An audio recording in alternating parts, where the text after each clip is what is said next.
Hello students, नमस्कार। मैं हूं अंकित शर्मा और आप देख रहे हैं मेरा YouTube channel PCM study 92 point. आज मैं आप लोगों के लिए कक्षा 12 की फिजिक्स का पहला चैप्टर लेके आया हूं और इसमें सबसे पहले बिल्कुल स्टार्टिंग से शुरू कर रहा हूं। देखिए, चैप्टर का नाम है वैद्युत आवेश तथा वैद्युत क्षेत्र। चैप्टर का नाम क्या है? चैप्टर है आपका पहला, वैद्युत आवेश तथा वैद्युत क्षेत्र।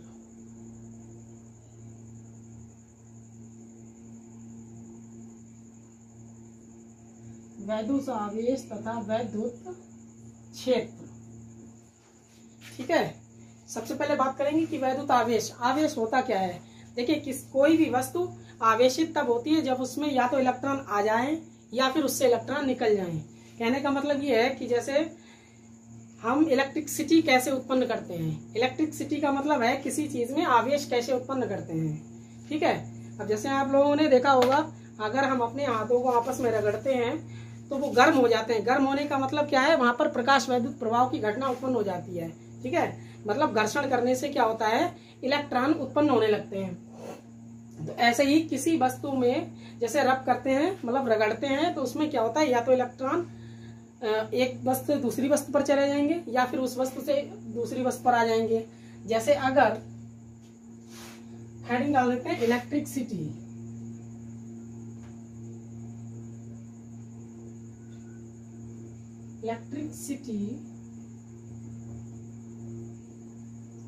इलेक्ट्रिसिटी का मतलब होता है वैद्युतिकी। ठीक है ना, मतलब वैद्युतिकी क्या होती है? देखिए, वैद्युतिकी घटना जैसे कोई भी वस्तु जब आपस में रगड़ते हैं, किसी भी पदार्थ से हम उसको रगड़ते हैं, किसी भी अन्य पदार्थ को, तो उसमें होता क्या है कि उसमें इलेक्ट्रॉन उत्सर्जित होने लगते हैं। ठीक है, जैसे किसी वस्तु को, इसकी पहले तो डेफिनेशन लिख लेते हैं। किसी वस्तु को किसी अन्य वस्तु से, किसी वस्तु को किसी अन्य वस्तु से,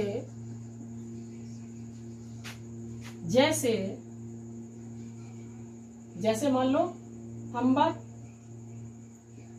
अंबर का मतलब जैसे इलेक्ट्रॉन कह सकते हैं, या कोई भी हल्का रेशमी कपड़ा या ऊन। ठीक है, अंबर आदि को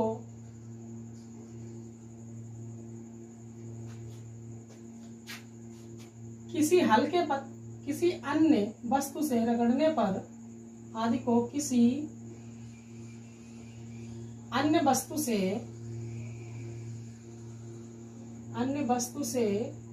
रगड़ने पर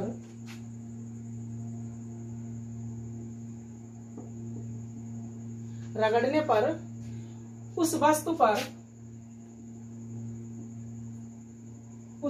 पर आवेश उत्पन्न हो जाता है। आवेश उत्पन्न हो जाता है।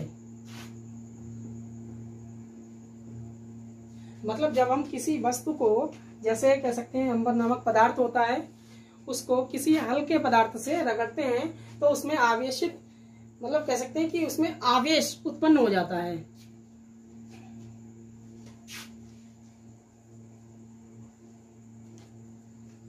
ठीक, और यही घटना क्या कहलाती है? आपकी इलेक्ट्रिसिटी कहलाती है।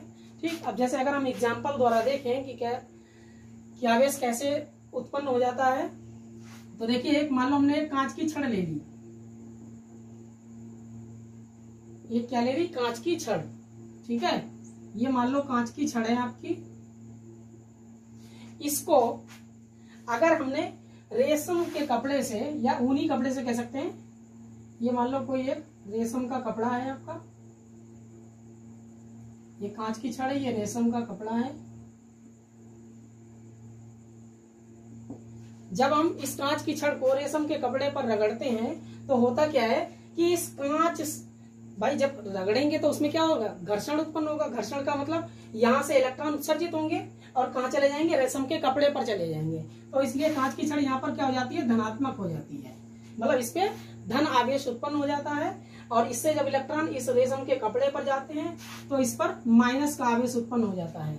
यहाँ से क्या होता है कि कांच की छड़ से रेशम के कपड़े पर इलेक्ट्रॉन ट्रांसफर हो जाते हैं। ठीक, तो इस तरीके से यहाँ पर माइनस चार्ज और प्लस चार्ज उत्पन्न हो जाता है। ऐसे ही एक और एग्जांपल देख लो, जैसे कांच की छड़ हमने ले ली एक, इसको किसी और वस्तु से रगड़ते हैं। मान लो ये कांच की छड़ है, क्या है, कांच है। अगर इसको कांच की छड़ ना लेकर के हम एबोनाइट की छड़ लेते हैं, ठीक है, एबोनाइट नामक पदार्थ होता है, तो एबोनाइट की छड़ ले लेते हैं। एबोनाइट की मान लो हमने ये छड़ ले ली। अब अगर इसको हमने बिल्ली की खाल से रगड़ा, ये क्या चीज है, मान लो बिल्ली की खाल, तो जब हम एबोनाइट की छड़ को बिल्ली की खाल से रगड़ते हैं तो इसमें उल्टा हो जाता है। कहने का मतलब कि बिल्ली की खाल से जो इलेक्ट्रॉन उत्पन्न होते हैं वो एबोनाइट की छड़ पे आ जाते हैं, मतलब इस पर, और यहाँ पर क्या हो जाता है, पॉजिटिव चार्ज हो जाता है। तो इस तरीके से इसमें इलेक्ट्रॉन एक दूसरे से ट्रांसफर हो जाते हैं और कह सकते हैं कि यहाँ से वस्तु आवेशित हो जाती है, और इसी घटना को हम क्या कहते हैं, इलेक्ट्रिसिटी कहते हैं। ठीक है, अच्छा, उसके बाद आवेश होता कितने प्रकार का है, तो हम हेडिंग डालेंगे आवेश के प्रकार। आवेश के प्रकार, ठीक, तो आवेश कितने प्रकार का होता है, 2 प्रकार का। आवेश 2 प्रकार का होता है ये, ठीक है, आवेश 2 प्रकार का होता है। कौन कौन सा, नंबर 1 धनात्मक आवेश, नंबर 1 धनात्मक आवेश या धनावेश कह सकते हैं, और नंबर 2 ऋणावेश। ठीक है, देखिए धनात्मक आवेश और ऋणात्मक आवेश हमेशा किसी वस्तु पर बराबर बराबर होते हैं। ऐसा नहीं है कि किसी पदार्थ में धनात्मक आवेश ज्यादा है और ऋणात्मक आवेश कम है, ऐसा नहीं होगा। हमेशा धन आवेश और ऋण आवेश एक दूसरे के बराबर होते हैं, बट विपरीत प्रकार के होते हैं। ठीक है, एक पे पॉजिटिव चार्ज है तो दूसरे पे निगेटिव चार्ज होगा। अच्छा, किसी वस्तु पर जब धन आवेश होता है तो उसका मतलब क्या होता है, ठीक है, तो देखिए इसी में हम बता देते हैं। धन आवेश का मतलब होता है, जैसे कोई वस्तु सामान्य अवस्था में है तो उसमें जितने भी इलेक्ट्रॉन हैं उसकी अपेक्षा धनात्मक आवेश अगर उस पर उपस्थित हो जाए तो वहां पर इलेक्ट्रॉनों की कमी हो जाती है। ठीक है, मतलब कहने का यह है, यदि किसी वस्तु पर धनात्मक आवेश है, यदि वस्तु पर धनात्मक आवेश है, अगर वस्तु पर धनात्मक आवेश है तो क्या होगा, उसमें इलेक्ट्रॉनों की कमी होगी, इलेक्ट्रॉनों की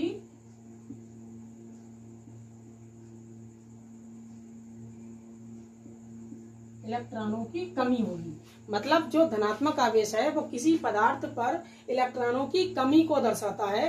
ठीक है, ऐसे ही ऋणात्मक आवेश क्या होता है, अगर किसी वस्तु पर ऋणात्मक आवेश है तो इसका मतलब है कि वहां पर इलेक्ट्रॉनों की अधिकता है। अभी एग्जांपल द्वारा मैं बताऊंगा। अगर ऋणात्मक आवेश है तो ये क्या दिखाता है, तो उसमें इलेक्ट्रॉनों की अधिकता को दर्शाता है। ठीक है, वीडियो पूरा देखें तो समझ में आएगा, पूरा सिस्टम वाइज। बीच बीच में काट के देखोगे तो समझ में नहीं आएगा क्या कहां पर कैसे क्या हो गया। ठीक, अब जैसे मान लो हमने एक कोई पदार्थ ले लिया, एलिमेंट ले लिया, जैसे सोडियम है। ठीक है, सोडियम का परमाणु क्रमांक मालूम होगा कितना होता है, 11। तो इसमें जो इलेक्ट्रॉन है वो कितने हैं, इसमें जो इलेक्ट्रॉन है वो कितने हैं, 11 ही तो हैं, क्योंकि जितना परमाणु क्रमांक होता है, या कह सकते हैं जितने प्रोटॉनों की संख्या होती है उतने ही इलेक्ट्रॉन होते हैं। तो इसमें इलेक्ट्रॉन कितने हैं, 11। अब मान लो कि इसमें अगर हमने Na+, इस Na की जगह Na+ लिख दिया, ठीक है, मतलब इसका क्या हो गया, यहाँ पर एक पॉजिटिव चार्ज आ गया। ठीक, तो Na प्लस का मतलब ये यहाँ पर क्या हो गया, अब यहाँ पर इलेक्ट्रॉनों की कितनी संख्या हो गई, वैसे होती कितनी है 11। अब एक प्लस का चार्ज है, इसका मतलब है कि यहाँ से एक इलेक्ट्रॉन इसने किसी को दिया है। अब इसने जब दिया है तो इसके पास कमी होगी कि नहीं होगी, तो कमी हो गई। इसका मतलब कितने बचे इसके पास इलेक्ट्रॉन, 10। तो इस तरीके से जब किसी पदार्थ पर धनात्मक आवेश होता है तो उसमें इलेक्ट्रॉनों की कमी होती है, और अगर ऋणावेश होता है तो उसमें इलेक्ट्रॉनों की अधिकता होती है। अब जैसे क्लोरीन है, क्लोरीन का 17 परमाणु क्रमांक होता है, तो इसमें इलेक्ट्रॉन भी कितने हैं, 17 है।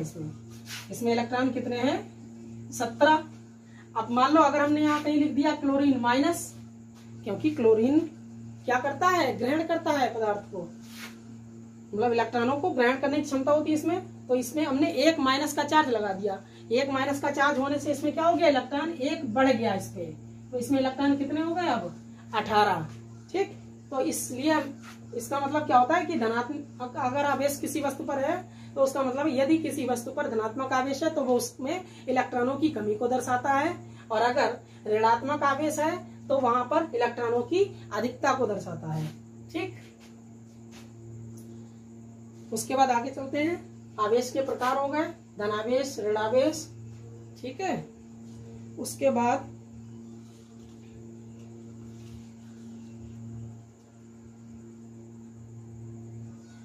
आवेशों के बीच लगने वाले बल कितने प्रकार के होते हैं। तो ठीक, इसको मिटा लेते हैं। इसके बाद देखिए,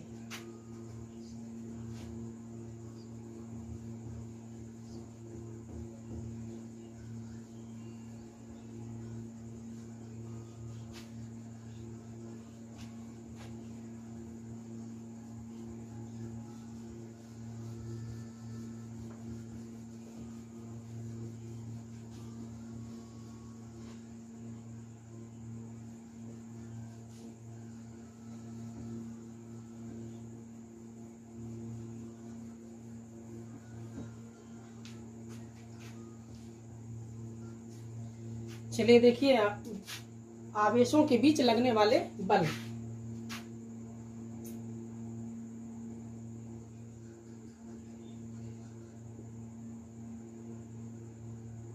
आवेशों के बीच लगने वाले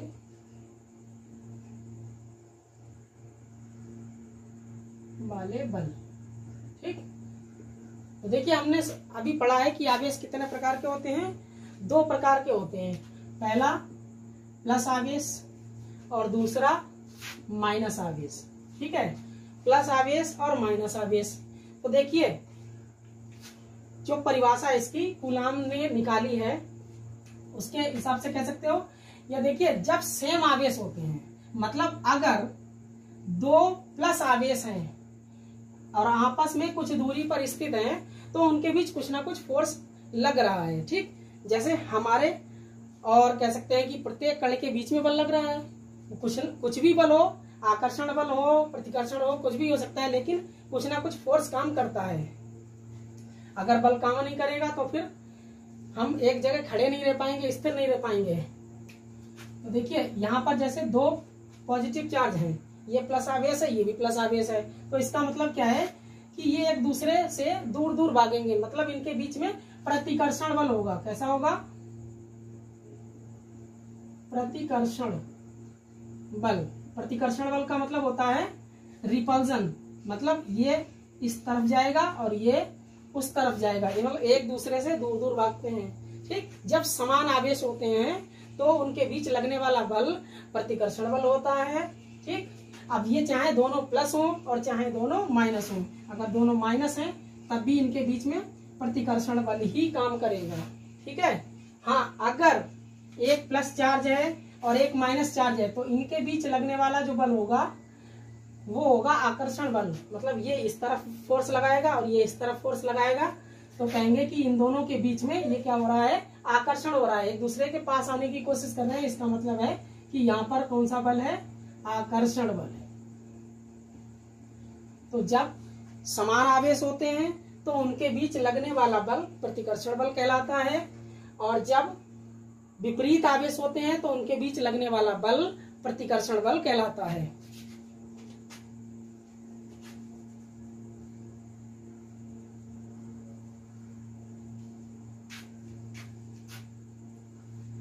ठीक, तो इस तरीके से दो प्रकार के बल हो गए आपके, आकर्षण बल और प्रतिकर्षण बल। ठीक, और उल्टा करके भी क्वेश्चन पूछा जा सकता है कि आकर्षण बल कहाँ पर काम करता है, तो हम बता सकते हैं कि जब विपरीत प्रकार के आवेश स्थित होते हैं कुछ दूरी पर, तो उनके बीच लगने वाला बल आकर्षण बल कहलाता है, और जब समान आवेश होते हैं तो उनके बीच लगने वाला बल कैसा होगा, प्रतिकर्षित या प्रतिकर्षण बल होगा। ठीक, अच्छा,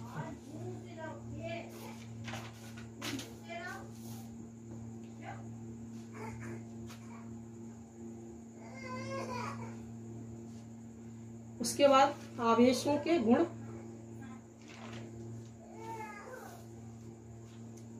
आवेशों के गुण में क्या है, हेडिंग डाल लेते हैं, सही से आपको लिख करके समझा देते हैं।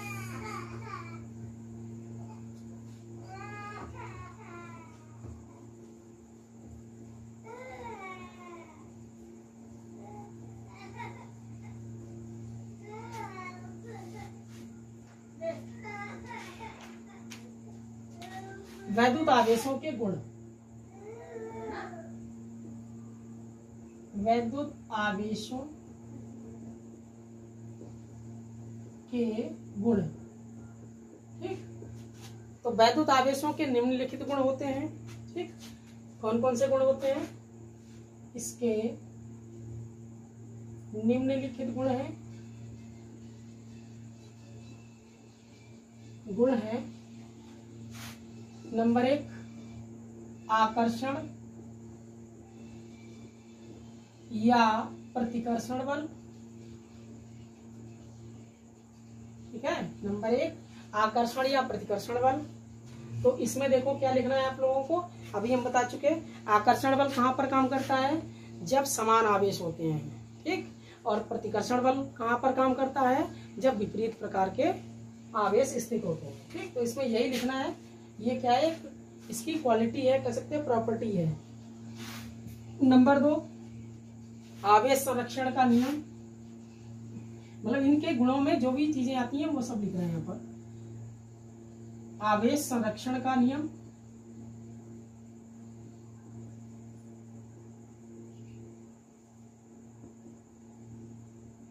आवेश संरक्षण का नियम क्या है,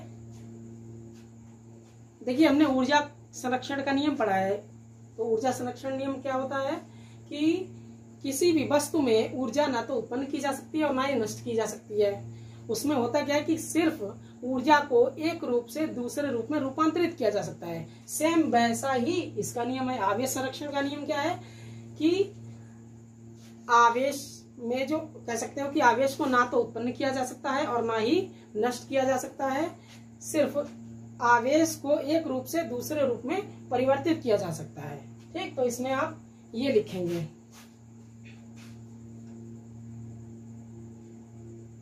ठीक, तो इसमें लिख लोगे, लिखने की क्या जरूरत है, यहाँ पर इसमें कुछ है नहीं। तीसरा गुण देखो क्या है।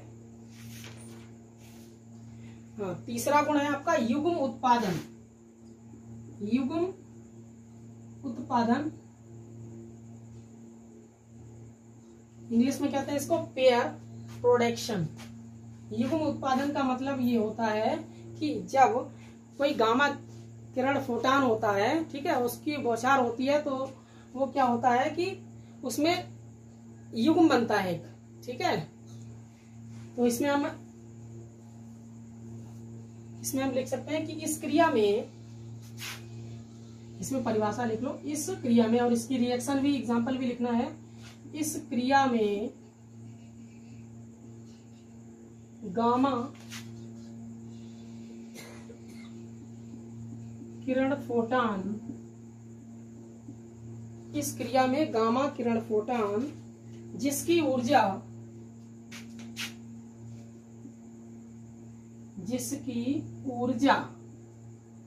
कितनी होती है, 1.02 मिलियन इलेक्ट्रॉन वोल्ट,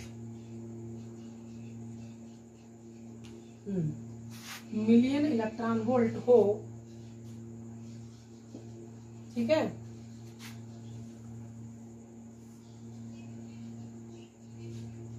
तो वह नाभिक को अवशोषित करके तो वह नाभिक को अवशोषित करके, अवशोषित करने का मतलब उस पदार्थ को ग्रहण कर लेता है, नाभिक को अवशोषित करके उसका पूर्ण विनाश कर देता है, उसका पूर्ण विनाश कर देता है। ठीक, इस क्रिया को युग्म उत्पादन कहा जाता है। ठीक है, पूर्ण विनाश कर देता है और 2 गामा फोटॉनों की उत्पत्ति होती है। और इसमें कितने निकलते हैं? 2 गामा फोटॉन। और इसमें 2 गामा फोटॉन उत्पन्न होते हैं।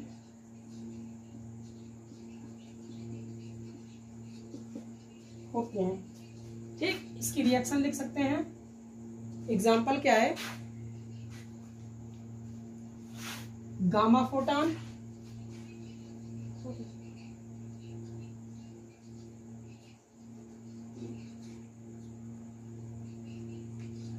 अरे सॉरी, यहाँ पर भाई थोड़ा मिस्टेक हो गया। गामा फोटॉन ही एक पॉजिट्रॉन और एक इलेक्ट्रॉन उत्पन्न होता है। ये हमने युग्म विनाश की यहाँ पर परिभाषा लिख दी। और इसमें 2 गामा फोटॉन नहीं है, इसमें एक इलेक्ट्रॉन तथा एक प्रोटॉन। ठीक है, एक इलेक्ट्रॉन और एक प्रोटॉन उत्पन्न होता है। ठीक, ये है यहाँ पर। तो इसमें गामा फोटॉन है ये। तो ये जब टूटेगा तो किसमें टूटेगा? एक यहाँ पर इलेक्ट्रॉन उत्पन्न हो जाएगा प्लस एक यहाँ पर पॉजिट्रॉन उत्पन्न हो जाएगा। पॉजिट्रॉन को हम प्लस ई करके लिख सकते हैं। ठीक है, और इसको हम +1 बीटा 0 भी लिख सकते हैं। ये भी पॉजिट्रॉन कहलाता है। तो चाहे ऐसे लिख लो, चाहे +1 बीटा 0 लिख लो, एक ही बात है।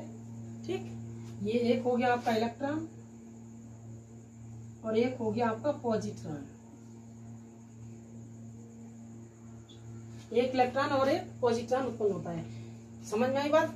क्या परिभाषा है युग्म उत्पादन की? इस क्रिया में गामा फोटॉन जिसकी ऊर्जा 1.02 मिलियन इलेक्ट्रॉन वोल्ट हो, ठीक है, या उससे अधिक हो, तो वह नाभिक को अवशोषित करके उसका पूर्ण विनाश कर देता है और इसमें एक इलेक्ट्रॉन और एक पॉजिट्रॉन उत्पन्न होता है। ठीक, ये इसकी परिभाषा है युग्म उत्पादन की। और रिएक्शन लिखेंगे तो ऐसे लिखेंगे, ये गामा फोटॉन है, तो ये जब टूटेगा तो इसमें क्या उत्पन्न होगा? एक इलेक्ट्रॉन और एक पॉजिट्रॉन। ठीक, उसके बाद अगला नंबर है युग्म विनाश। युग्म विनाश। ठीक, युग्म विनाश का मतलब क्या होता है कि इसमें जब एक इलेक्ट्रॉन एक पॉजिट्रॉन आपस में मिलते हैं तो इसमें गामा फोटॉन उत्पन्न होते हैं 2। कितने? 2। तो इसमें हम लिख सकते हैं कि जब एक इलेक्ट्रॉन एक पॉजिट्रॉन आपस में अत्यंत निकट आते हैं तो एक दूसरे का विनाश कर देते हैं और क्या हो जाता है? 2 गामा फोटॉनों की उत्पत्ति होती है। ठीक, युग्म विनाश में लिखेंगे जब एक इलेक्ट्रॉन तथा एक पॉजिट्रॉन, पॉजिट्रॉन को +E करके लिख लो, एक इलेक्ट्रॉन, चाहे हिंदी में लिख लो, हिंदी में लिखवा देते हैं। जब एक इलेक्ट्रॉन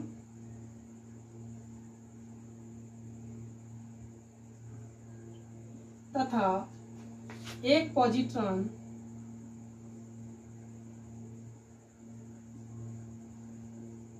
एक इलेक्ट्रॉन तथा एक पॉजिट्रॉन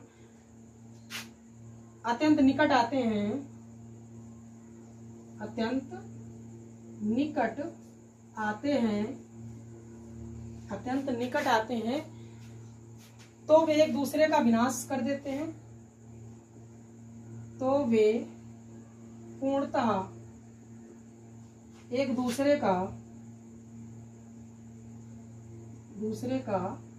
विनाश कर देते हैं।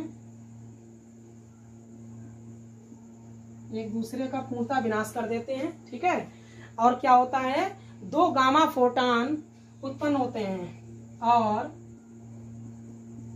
2 गामा फोटॉन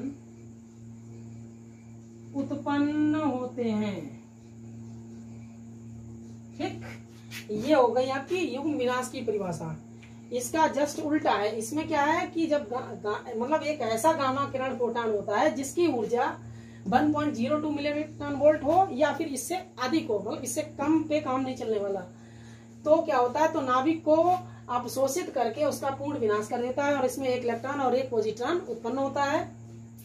उसके बाद युग्म विनाश की परिभाषा क्या है कि इसमें क्या होता है कि जब एक इलेक्ट्रॉन और एक पॉजिट्रॉन, इसका विपरीत है, जब एक इलेक्ट्रॉन और एक पॉजिट्रॉन अत्यंत निकट आते हैं तो ये एक दूसरे का पूर्णतः विनाश कर देते हैं और क्या उत्पन्न होता है, दो गामा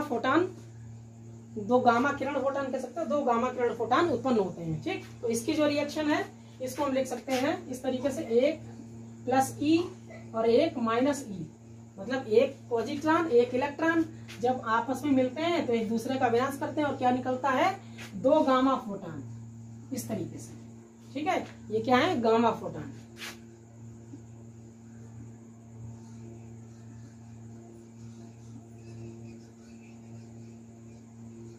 इस तरीके से ये दो गामा फोटॉन उत्पन्न होते हैं। ठीक, ये हो गया इसके वैद्युत आवेशों के 4 गुण। पहला क्या, आकर्षण या प्रतिकर्षण बल।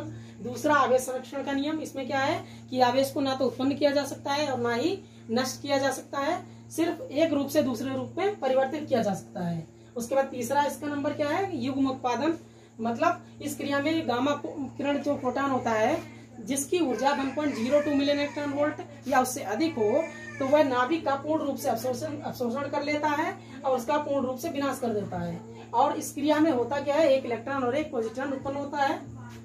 उसके बाद युग्म विनाश क्या होता है कि जब एक इलेक्ट्रॉन और एक पॉजिट्रॉन आपस में मिलते हैं, मतलब अत्यंत निकट आते हैं, तो एक दूसरे का विनाश कर देते हैं और उस क्रिया में दो गामा फोटॉनों की उत्पत्ति होती है। उसकी रिएक्शन ये है, इसको एग्जाम्पल द्वारा शो कर सकते हैं। ठीक, तो ये हो गया। उसके बाद एक नंबर आपका और बचा है आवेश का क्वांटीकरण। वेरी वेरी इंपॉर्टेंट परिभाषा, बहुत ही इंपॉर्टेंट है ये। और एक नंबर में कई बार ये क्वेश्चन पूछा गया है कि आवेश का क्वांटीकरण से आप क्या समझते हैं या आवेश का क्वांटीकरण किसे कहते हैं। ठीक, तो इसको मिटा देते हैं। उसके बाद आगे चलते हैं।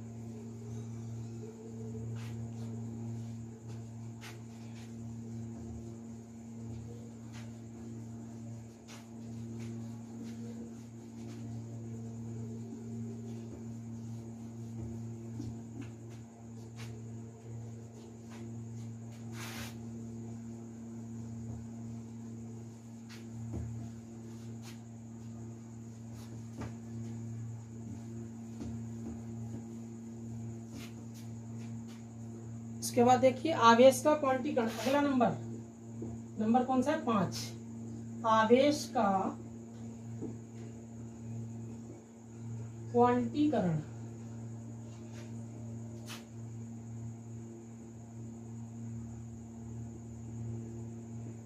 या क्वांटाइजेशन ऑफ चार्ज इसको कहते हैं।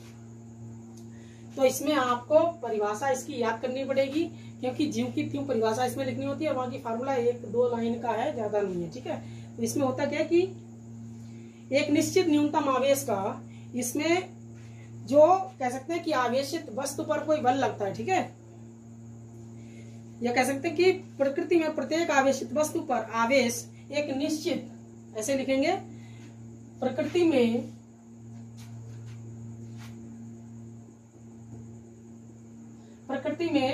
प्रत्येक आवेशित वस्तु पर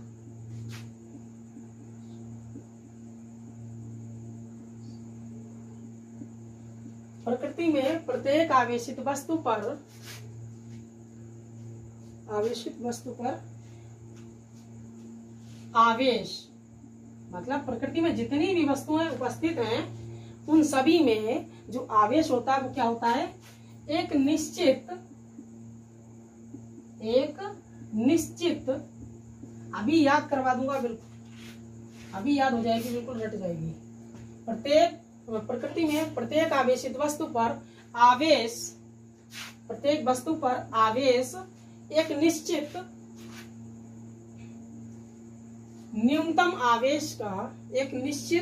न्यूनतम न्यूनतम आवेश का पूर्ण गुणज होता है, पूर्ण गुणज होता है। समझ आ रही मेरी बात? मतलब प्रकृति में जो प्रत्येक आवेशित वस्तु पर, मतलब कोई भी वस्तु है ये है, ठीक है, तो इस पर भी जो आवेश होगा वह पूर्ण गुणज होगा। पूर्ण गुणज का मतलब पूरा पूरा अंक होगा, ना कि पॉइंट में संख्या हो सकती है या भिन्न में के रूप में संख्या हो जाए, ऐसा भी नहीं। ठीक, मतलब पूर्ण गुणज होता है। जो भी आवेश होगा किसी वस्तु पर वो कैसा होगा? पूर्ण गुणज होगा। तो इसका जो आवेश का फार्मूला होता है Q equal two plus minus, या तो वो प्लस में होगा या माइनस में होगा, तो फार्मूला हो जाता है NE। ठीक है, Q बराबर प्लस माइनस NE, जहां N क्या होता है, जहां यानी क्या है, नंबर ऑफ इलेक्ट्रॉन्स 1 2 3 4 डैश। ठीक, अगर यहाँ पर हम जैसे अगर रखें तो आवेश देखो क्या मिलेगा हमको, यहाँ पर प्लस माइनस 1 रखेंगे तो प्लस माइनस 1 इलेक्ट्रॉन मिलेगा, 2 रखेंगे तो प्लस माइनस 2 इलेक्ट्रॉन मिलेगा। ठीक है, 3 रखेंगे तो plus minus 3 electron, plus minus 4 electron, इस तरीके से देखो हमको मिलेगा। तो इसका मतलब क्या हुआ कि ये पूर्ण गुणज है। पूर्ण गुणज का मतलब है कि पूरा पूरा अंक है, ये पूरा एक अंक है, ये 2 है, 3 है, 4 है। ऐसा नहीं कि ये 2 हो गया उसके बाद 3.5 2.5 हो जाए, 3 हो जाए, 2.25 हो जाए, ऐसा नहीं। मतलब कभी भी जो आवेश है वो आपका इस तरीके से भिन्न के रूप में नहीं होगा, पॉइंट के रूप में नहीं होगा, इस तरीके से कभी पॉइंट में आवेश नहीं होता है। तो यही परिभाषा इसीलिए है यहाँ पर कि जो आवेश है वो एक निश्चित न्यूनतम आवेश का पूर्ण गुणज होता है। ठीक, इसी को हम क्या कहते हैं? आवेश का क्वांटीकरण कहते हैं। ठीक, कभी भी आवेश कैसा नहीं होगा, हमेशा आवेश ऐसा होता है, और आवेश कभी कैसा नहीं होगा, मतलब इस तरीके से नहीं लिखा होगा 2/3 E, है ना, ऐसे भी नहीं लिखा होगा, या 4/5 E, या मान लो लिखा है 2.5 इलेक्ट्रॉन या 3.5 इलेक्ट्रॉन, इस तरीके से आवेश नहीं होगा। ठीक है, आवेश हमेशा कैसा होगा? पूर्ण गुणज होगा, मतलब पूरा पूरा अंक होगा। 10 इलेक्ट्रॉन, 20 इलेक्ट्रॉन, 50 इलेक्ट्रॉन, 100, 1000, 10,000, जितने भी होंगे, लेकिन पूर्ण रूप से होंगे, आधा नहीं होगा। ठीक है, ना 1/3, ना 1/4, ना 8, 16, कुछ भी नहीं। ठीक, पूरा पूरा एक होगा। 1 2 3 4 संख्या जैसे प्राकृतिक होती वैसे इलेक्ट्रॉन की संख्या होगी। तो इस घटना को क्या कहते हैं? पूर्ण गुणज होता है। ठीक, यही परिभाषा होगी इसकी। तो इसे कहते हैं आवेश का क्वांटीकरण। ठीक, पूछा जाता है 1 नंबर का, ये बहुत इंपॉर्टेंट क्वेश्चन है, वेरी इंपॉर्टेंट। 1 नंबर में पूछा जाएगा आवेश का क्वांटीकरण किसे कहते हैं, तो क्या लिखोगे? प्रकृति में प्रत्येक वस्तु पर एक जो आवेश उपस्थित होता है वो कैसा होता है? एक निश्चित आवेश का न्यूनतम गुणज होता है। ठीक, न्यूनतम गुणज का मतलब कम से कम होगा लेकिन पूरा पूरा होगा। ठीक है, तो ये हो गए आपके आवेश के गुण, ये हो गए आवेश के गुण। ठीक, 1 मिनट भाई।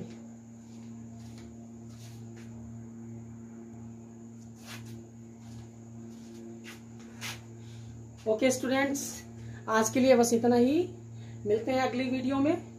और अगर आपको मेरा चैनल, मेरा पढ़ाने का तरीका अच्छा लगे तो प्लीज़ मेरे चैनल को सब्सक्राइब कर लीजिएगा और बेल आइकन को दबा लीजिएगा, जिससे कि जो भी मतलब वीडियो हम डालेंगे वो आपके पास पहुंचता रहेगा। और लाइक करना मत भूलना। ठीक है, थैंक यू।